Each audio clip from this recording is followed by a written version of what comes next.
So what happens after college? You graduate, maybe you go pro, you go to the military, maybe you get a job. But what happens financially?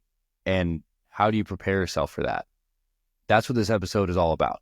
Building a post-graduation transition fund, which you as a student athlete definitely need. This will be your foundation for life after college. And with one, you'll be set up really well for success post-grad.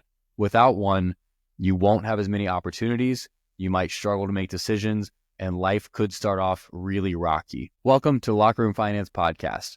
This is a team of student athletes around the country committed to winning with money. And if you're listening to my voice right now, congrats, you're part of that team. My name is Connor Smith, and I'm the owner of Locker Room Finance. And I want to thank you for joining us today. So why should you save for a post-graduation transition fund? Almost every athlete listening to my voice right now won't be playing sports in about 5 years. A few of y'all will go pro, but even at that, most pro careers only last 3 to 6 years. Sports will end and the next phase of your life will begin. And whether your sports career ends after college or you get an opportunity to keep playing in some capacity, building a post-grad fund is incredibly important to allow you multiple opportunities after college. Having $0 in your bank account when you graduate is a scary place to be. Trust me, I've been there. I graduated with $22,000 of student loans, and I went crazy and paid them off very quickly. But even after paying off my loans, I still had $0 saved. And that's a really tough place to start your life. And I don't want that for you. That's why this episode exists. Simply put, your post-grad fund is a pot of money that you build while you're in college. And as soon as you graduate, it's a buffer between you and life. Ideally, it would be enough money that when you graduate, if you don't have a job secured, or you're still training for pro day, or you're not sure if you're going to go pro or into the military, like whatever it is you're going to do, your post-grad fund allows you the options to take different paths. If you don't have a post-grad fund, month one after school, you have to be making money, paying for rent, buying your groceries. Your first couple months out of college will be difficult, especially if you haven't secured a job yet. Saving money is paying for things in the future using the money you have today. If you can find a little bit of extra money every month now and save some every single month, when you graduate, you'll have this post-grad fund and it will benefit you greatly. How much should you save in your post-grad fund? I'd say to start small, but think big. Start with $1,000. And if that sounds like a lot of money, I promise you, you can find a way to get there. And if that sounds like not a lot of money, start with $5,000. A great goal would be somewhere between $5,000 and $10,000 for your post-grad fund. If you are a 4-year student athlete and you save $100 per month, that would almost get you $5,000 by the time you graduate. Let's assume you have some birthdays in there, Christmas, you get some cash. It's not unreasonable to think that any student athlete could build about a $5,000 post-grad fund if they start from their first semester as a freshman. Now, if you're a sophomore, junior, senior listening to this and you're like, I have $20 in my bank account, that's okay. Identify your minimum necessary expenses and use every other dollar to build this post-grad fund as quickly as possible. Go back and listen to episode 1 about creating a plan for your money, and that'll help you identify what those necessary expenses are and how much money you could afford to be saving every single month towards your post-grad fund. $5,000 to $10,000 is just a rough estimate of what would help you out after college. Your post-grad fund, after you graduate and you decide what you're going to do with life, you might have to spend a couple $1,000s in between training for a pro day or finding the right job, paying for rent in that meantime. But whatever money's left over, that will become your emergency fund in adulthood. And a good rule for emergency funds is 3 to 6 months of your necessary expenses. So let's say that rent and gas and groceries and everything all add up to about $3,000 a month. Then the minimum emergency fund you should have is $9,000. Ideally, we want to push it up to that 6-month mark, but we'd be okay with 3 months when we're starting out. Now, where should we keep this money? Ideally, in a savings account, hopefully a high yield savings account. Let's talk about it. Most people keep a lot of their money in their checking. I literally have worked with people that have $60,000 in their checking account and zero in their savings account. We want to move that over to our savings account mainly for safety purposes and stuff, but also just to mentally separate what is our savings and what money do we have that we're intending on spending. Keep however much money you need to spend every month, plus maybe $500 or $1,000 in your checking. Everything else should go to your savings account. Now, I mentioned a high yield savings account, which in my opinion is the best place to keep your savings. Simply put, a high yield savings account pays you money just to keep your money with them. Whatever bank you use right now probably doesn't offer a high yield savings account unless you have Capital One. I believe they have a good Performance 360 or something that pays you some interest, but most of these are going to be online banks where you would have to take an extra step to open a high yield savings account somewhere else. Let's do some math on high yield savings accounts and why they would be worth it. If you put $100 in a high yield savings account, earning you 3.5%, after 12 months, you would have been given a free $3.50, maybe a little bit more. If you kept that same $100 in a traditional savings account, after 12 months, you would have 1 cent, maybe 2. So while $3.50 doesn't sound like a lot, it's a whole lot more than 1 penny. 350 times more money is being given to you in a high yield savings account. Let's say you have 4 years of college left and you're going to commit to saving $100 every single month for all 4 years of college from now until graduation. In a regular savings account, that $100, assuming you're earning 0.01% interest on that, which is very common for savings account, your balance at the end of the 4 years would be $4,800.94. So the interest paid to you has only equaled 94 cents. 4,800 is how much that you saved and you put in. The interest is less than $1 after 4 years of savings. Now, in a high yield account, assuming a 3.5% interest rate, which at the time of this recording is very common, on the same $100 per month, so $4,800 over 48 months, 4 years, your final balance would be $5,144.21, which is $343 more than a regular savings account. You'd be getting a free almost $350 just for keeping your money in a high yield account. Now, this is only off of $100 a month. The more money you put in, the more money will be paid to you by the high yield savings account. There are a lot of great high yields out there. There's Ally, SoFi, UFB Direct.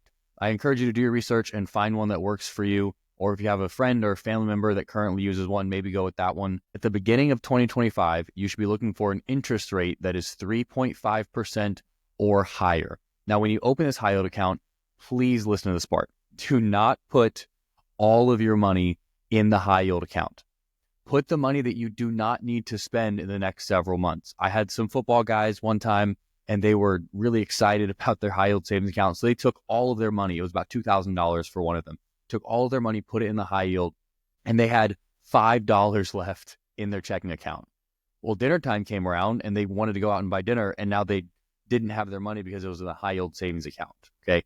A high yield account, it's still your money. It's not invested. It will never go down. It will never lose value, but it will take a day or two to get back to your checking account. So be sure that any money you're putting in a high yield is money that you don't need to spend right now. Just like when you use Cash App or Venmo and you want to transfer money back to your account, there's a little bit of a waiting period. On those platforms, you can pay a fee and get it instantly. On a high yield, you can't do that.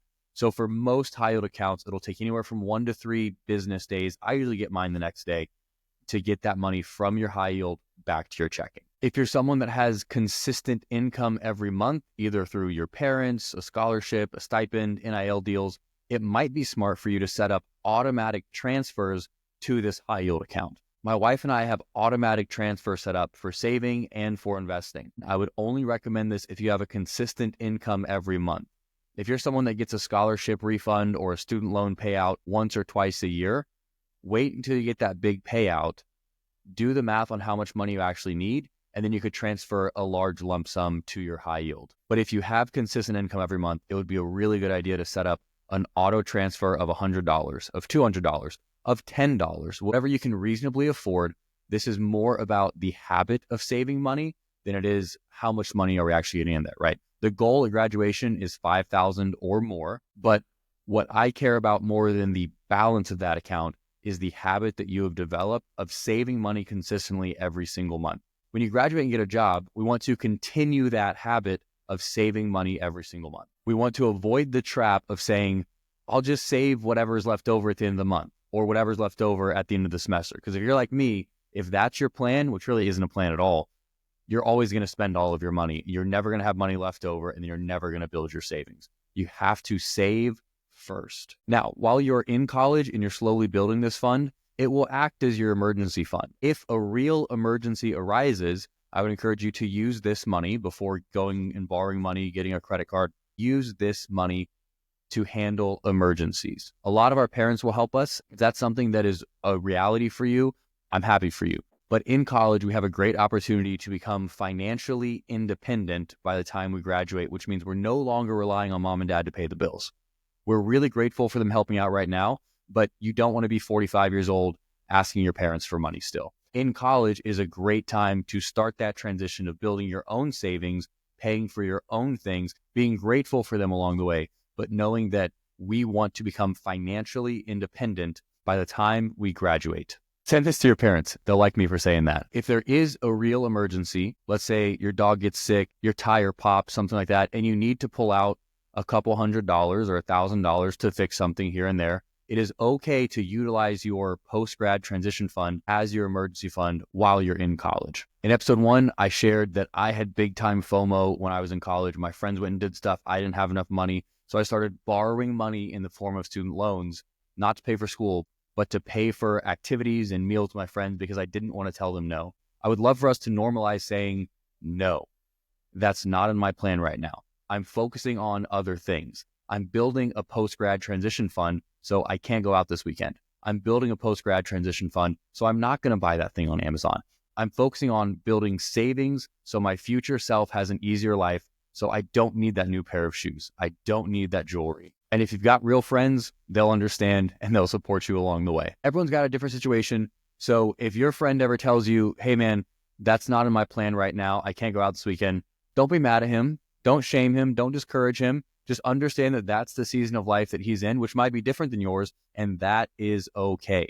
This is personal finance. It's not your friend's finance. I want you to win with money. You have to decide what your priorities are. And I think one of those should be building your savings. Now, a real life story about someone that I've worked with that this has been beneficial for. His name is Payne Hebert. He was a football player at UTSA, and I met him while he was there. Now he just got a full-time job in Tulane athletics, and he's doing great. But when I first met him, he had a little bit of credit card debt, and he's allowed me to share this story. I don't share most people's stories publicly, but he had a little bit of credit card debt, and he didn't really understand what credit card debt was. So we walked through and looked at the balance, and it was a maxed out card from a laptop that he had purchased, about $1,200.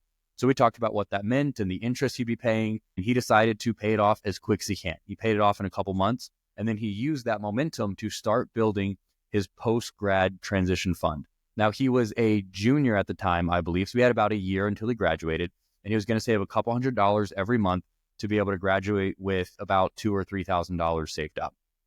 And then his car broke down. So this is an example of using your post-grad transition fund that you're building for emergencies. Now, when his car broke down, he didn't have to run and scramble. Obviously, he didn't have a ton of money, but he had enough money to figure out a way to get into a different vehicle in a reasonable amount of time. Now, if he hadn't taken action, he would have still had a bunch of credit card debt. He would have had no money saved, and he would have been in a much worse position when that emergency happened. So whether you graduate in 3 months or 3 years, start building your post-grad transition fund this month. Set aside a certain amount of money every single month that you're going to save. If you have consistent income, set up auto payments to that. If you don't, decide how much money you actually need. Listen to episode 1 about minimum expenses and all that. Decide how much you actually need, and then transfer whatever else you can to a savings account, preferably a high yield savings account if you want to earn a little bit of extra free money, which I always like free money. So to recap, start saving now. The goal is $5,000 or more by graduation. I know for a lot of us, you might already be there, and congratulations. You should continue to build this savings because it'll allow you some flexibility after college. I wouldn't say once you get $5,000, stop there and blow all your money on something else. You should feel some freedom to spend money on things that bring you joy. I'm not against that. But if you're at $5,000, keep going. Now, $5,000 seems like a ton of money and there's no way you're going to do that by the time you graduate. That's okay too, but start saving something. I've worked with athletes before that literally start by saving $10 a month. Now that momentum builds once they see $50 in that account, $60 in that account. You start seeing opportunities to be able to save more. You have the urge to buy something on Amazon, it's $50. You say, you know what? I don't really need that. Maybe I'll save that $50 instead. And now your savings is growing and growing and growing. And last thing I have to tell you is point number 3 from the last episode. You have to commit to this plan. Don't let FOMO get in the way. Don't let the newest Nike shoes get in your way. Don't let the new iPhone get in your way. Commit to saving money every single month. And then by the time you graduate, you'll have a buffer between you and the rest of your life. Whether that's training to go pro and you use the money to pay your rent so you don't have to get a job in the meantime.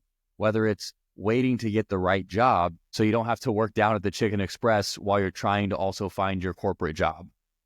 Savings gives us options. And I want you to do whatever you want in life. And I've seen it be true for myself that when I have more savings, I have more options and I'm able to make the right decision for myself, not just the decision that makes me money right now. And remember, having a big savings account will not solve your problems. Life is still hard. Things still happen.